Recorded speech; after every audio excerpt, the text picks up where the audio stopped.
on the ground in Gaza helping us, we wanted to target the leadership of Hamas, decapitation.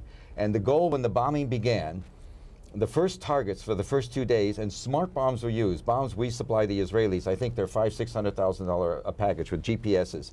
They used smart bombs. They hit the buildings in which we had intelligence, with the aid of the Egyptians on the ground and other assets, where they lived. You're saying Egyptian intelligence helped Israel in its bombardment of Gaza? Absolutely. And this is through Suleiman. The relationship is like this. Nobody in the Arab world is unaware of the fact that the siege on Gaza is an Israeli, Egyptian, American condominium. Right. This is not just the Israelis. But it's not known here. And so what I'm telling you is after 2 days or so, all of a sudden the Hamas leadership showed up at a news conference. And after that, we went to gravity bombs, which, you know, bombs never go where they're aimed, and these in particular don't go, which raises, I think, all sorts of legal and moral questions, Geneva Convention questions about what was going on. This is a city without any defenses, no air defenses, et cetera, et cetera. But the relationship is so devious and so dirty. I don't think he was Plan A. I know this. Who's Plan B? Well, who's Plan B? Musa. Amr Musa. He may not know it. Plan B is because Plan A won't work. He's not going. The general's not going to work. Suleiman's not going to work. Musa can come in and maybe he can cut a deal. You can buy time so that you can get your money out, and you also have time to fix the elections. So is this a soft landing for the regime? It's not going to work. So Sai is right. You cannot convert the Egyptian military, who are, I think, admittedly the strongest force on the ground, your the force that will provide stability. But can they provide reform and change? Is it believable? Can they? I don't think so. Obama's orderly, peaceful transition, what does that mean? Obama has to square the circle between interests and principle. Again? He's now moved on principle. Obviously, an orderly transition is preeminently to be desired by Egyptians and Americans. But you think, the really critical question we have to face is who will be the leadership? And you're asking the right question. Do you trust this regime for a transition? There are three alternatives for transition. The army, the Muslim Brotherhood, or the youth in the streets. How could Muslim Brotherhood be a transition? It could be a transition to itself. It's not even part of the demonstrations. Of course it's part of the demonstrations. They said they're not part of the organizer. They're part of organizing the demonstrations. You'd be surprised. Are they, Rashid? The organizers are mainly kids. The Muslim Brotherhood was way behind in this. They've caught up. They're part of the opposition coalition, and they're going to be part of whatever transition comes there is. out. The question is, are we going to be scared once again into believing that quote-unquote stability, i.e. a regime that we have tentacles into, is the only thing standing between us and the bogeyman? And I am very afraid of the discourse I hear in the American media, and you hear it in some corners of American politics. Rashid is right, because stability is not stability. Because stability is not the sole. You're sense. right. Stability has to show some movement now. We have to begin to see change. The really interesting question is there a leader or leadership or organization for change that can emerge in sufficient time to take advantage of basically what I think is the right approach, that elections within a reasonable period of time can produce an outcome that will be democratic as opposed to autocratic. But Seymour Hersh, do you trust this regime, this vice president, this prime minister, to run a transitional period towards democracy? Absolutely not.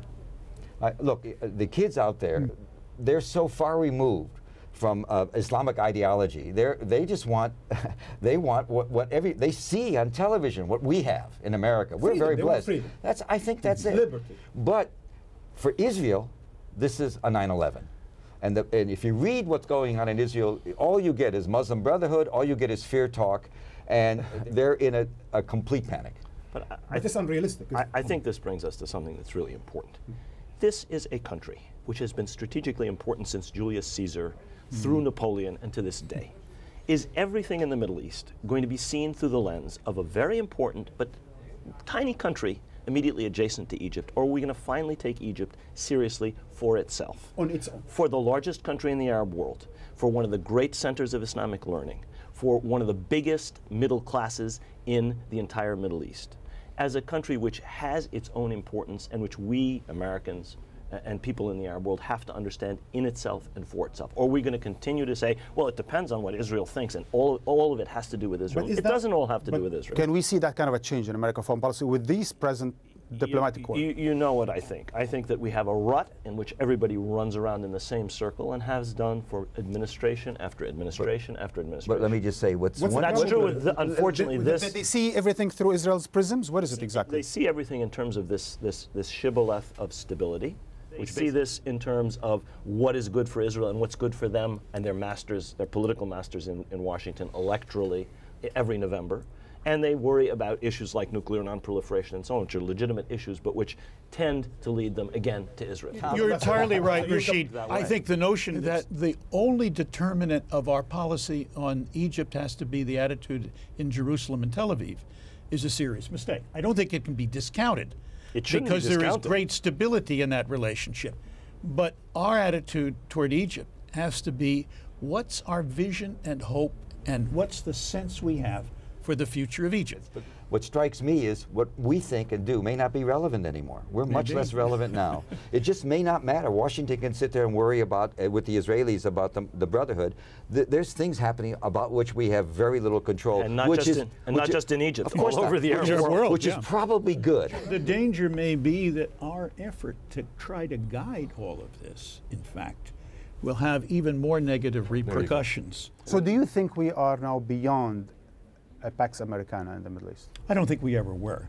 I think we had great influence. I think we have less influence. You ran the so-called peace process for the last 20 years. We didn't run it. It didn't go anywhere, and that's one of the problems that we had. That's right. Well, ran it into the ground. Ran it into the ground, if you want to say that. You supported all the autocratic leaders in that region, and you certainly ran two major wars that we haven't seen for a long time. So certainly it's been a Pax Americana. Wars in the Middle East are not a Pax Americana, Marwan. It's not peace. It's Pax, maybe, but not Pax. Pax Americana, Pax Americana. Is there now a way ahead for Washington that's different from before, and what is it? Well, one of the things is to recognize realities and climb back from everybody as an Islamist coming out to, to steal our bacon, and just relax and let's see what happens. Don't forget, it was 13 years between the Tea Party and the revolution. It was, I remember in '76. Our 18th century Tea Party. Yeah, our 18th century Tea Party. Yes, Let's get that straight. Which and also, revolution? In 1976, when I was at the New York Times, I remember hearing people say to me, the Shah's going to go. It took 3 years. Aside from the word America, what has been peculiarly absent from everything we've seen the last 6 weeks? We haven't seen a single so-called jihadi. We haven't seen a word or anything about anything called terrorist. Ayman Zawahiri is nowhere to be seen.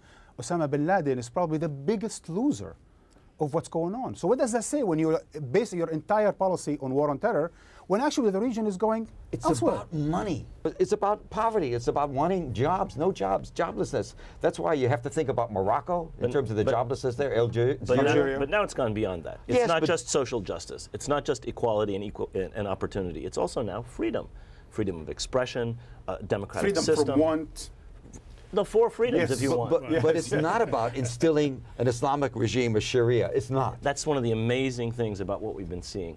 Nobody's saying Islam huwa al-hal. Islam is the solution. They're saying Tunis is the solution. So you think this country's obsession with the idea of a threat of Muslim Brotherhood is exaggerated, misplaced? We were sold a bill of goods about Islamic fundamentalism. We were told that was the only issue. It is an issue, but it is not the only issue. The real issue is economic opportunity. The real issue is security regimes and police states that have in fact increased the danger of terrorism. And the real issue is freedom. So should the United States continue to support those other autocratic, authoritarian security regimes in the region, Ambassador? Look, we cannot... Can I get a yes or no answer from you? I'm about to give you a yes or no answer. We cannot support a situation in which we topple every regime in sight and institute... Well, at least not support them. ...institute Jeffersonian democracy overnight. You know that. It's a transitional question. I think we have to support our principles. What does that mean, Ambassador? Is it time to end the occupation so people, of course it is, not just in Egypt, but also in Palestine, can have freedom? Of course it is. That's the question. Of course it is. So why is this administration stuttering when it comes to Egypt, when it comes to Israel, when it comes to Jordan? Rashid, more beautifully than I did, explained. And that has to change. Just as, in fact, I think we have to watch we can perhaps steer from time to time, but we have to be very careful we do not make things worse than they are. Let me just address one thing. All this euphoria about the absence of the Islamic Brotherhood may be, on the surface, a very important conclusion, but be careful. But it's not They euphoria. have not changed their overall What's view. wrong with the Islamic Brotherhood being part and parcel of a political horizon in Egypt? Because in effect, Who's to say no? the notion that Islamic that the Muslim Brotherhood, the Ikhwan, is a democratic alternative for Egypt is an oxymoron. I don't understand. That If we the do people not voted for the Islamic Brotherhood and they made up 25% of the next parliament, what's wrong?